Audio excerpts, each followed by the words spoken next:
We had two very important criteria.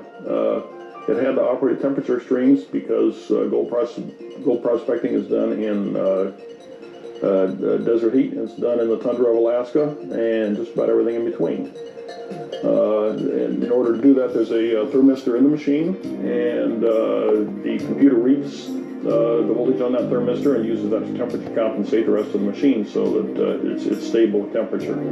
The other criterion we had is it had to operate nicely in the meanest dirt that's out there, and so we did some tricks in the analog circuitry and in the software in order to make it operate nicely and really have mineralization that'll give other machines fits. There's another number up on the upper right-hand corner, 0 to 99, which is registering the amount of magnetic mineralization. We're going to get into how, after all, this is something we've never had before. The amount of mineralization, not to be confused with the kind of mineralization. And we have labeled this follow black sand, because in essence that number is going to increase as you get higher and higher concentrations of mineralization, which is where the gold will be.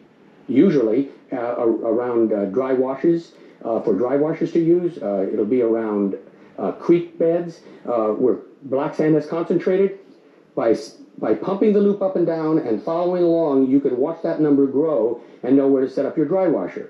Now, this is so new that we haven't really had a chance to explore it. Someone out there is going to find lots of tricky things to do with following the black sand. We're waiting for those answers, but it's there. The microprocessor collected that information in our tracking process and stored it, and it's displaying it now as a number. We never knew that number before. This microprocessor is a magnificent brain that records everything that's happening under that coil. You can use it or not use it to your best advantage, but it's there.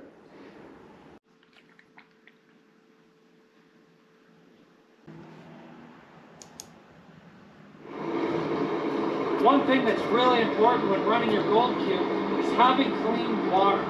Now you could run just a single tub and suspend your pump up off the bottom and do pretty good. But here's the thing.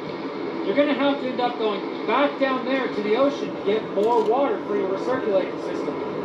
I prefer to go as long as I can without... That works great, and Mike actually runs alternating slick trays down his gold cube. But I really like to know what I'm dealing with when I'm going up and down this beach. I don't want to sit on a spot all day and not be getting good gold. Most of the time that is true, except for here at Cape Disappointment. Now I can run 7 trays with a tailing sluice and still find some gold here. And no, that's not because I'm running too fast or too slow. Water. I've got the gold cube set up, and once we have water, we'll get all those mats wet. But we've got the first tub set up where the 5-gallon bucket will be. I then have 2 siphons to pull water into here. And then I've got my water pump, which is within a screen with some pantyhose. That was fun to buy. But that should help keep sand away from it. And then I'm going to lift it up a little bit like this so that it's...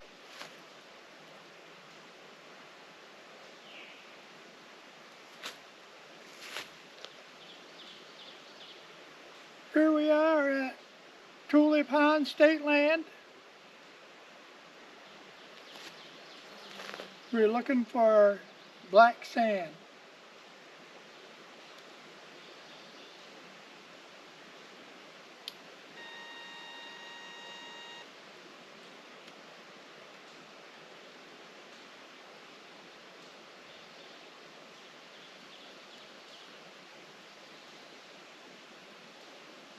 O2 78 553.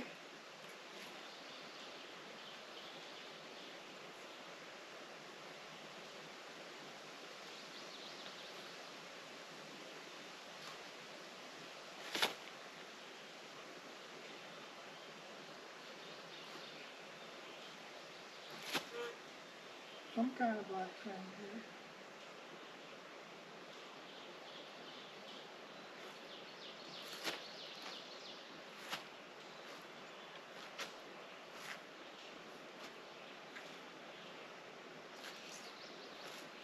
tell there's black sand around.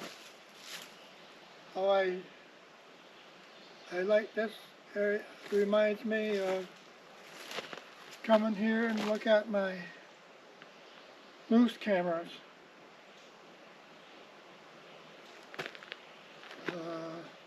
We went up by New Bridge, which is down the road a little way, Tully Pond Road.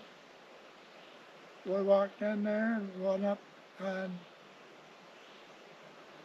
the easement part. And when we walked up there along the bridge, going up there, and every 2 weeks, in the 2 weeks, we'd see another, we seen another where a bear took a big crap. It looked like when a cow went to the bathroom. And every 2 weeks, it was in a different place. And it was up on the side, the road went up along a hill. And all the bear that had to do was walk on that road, what it did. And all the smell, spawn smell, came down off the hill. And the spawn smell come down off the hill. All the bear had to decide how he was going to attack it. That's all he had to do.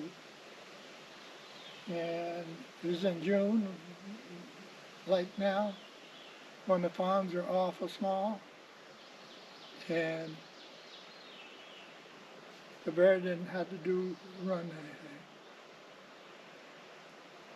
So that's where I learned how to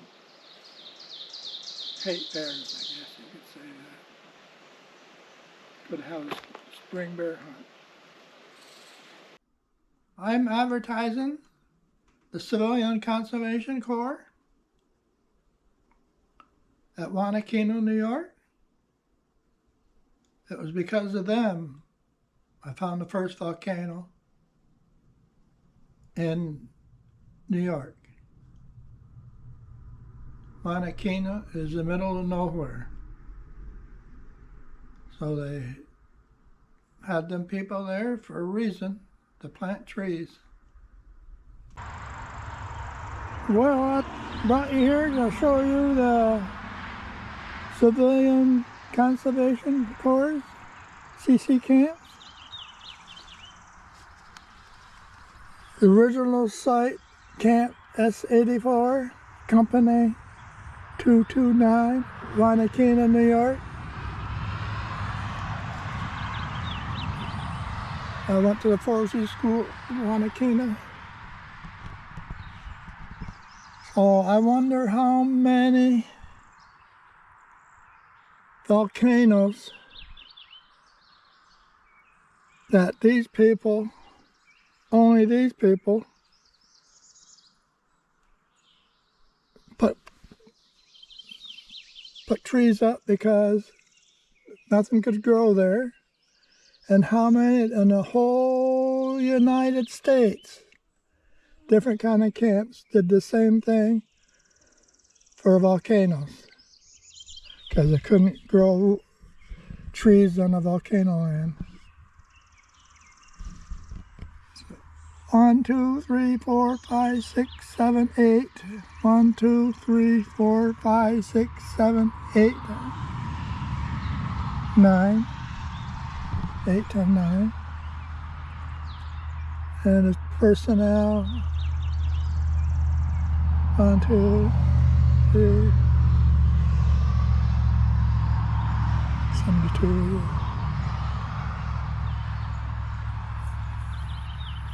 This plaque was placed here by the members of that camp. This 28th day of July, 1968. Just about 8 years after I came to camp here. I remember cleaning off some of this area. I remember that drinking fountain. So in the all United States, how many volcanoes were there that wouldn't let trees grow on it, and they had to hire them to plant them there? Plant trees.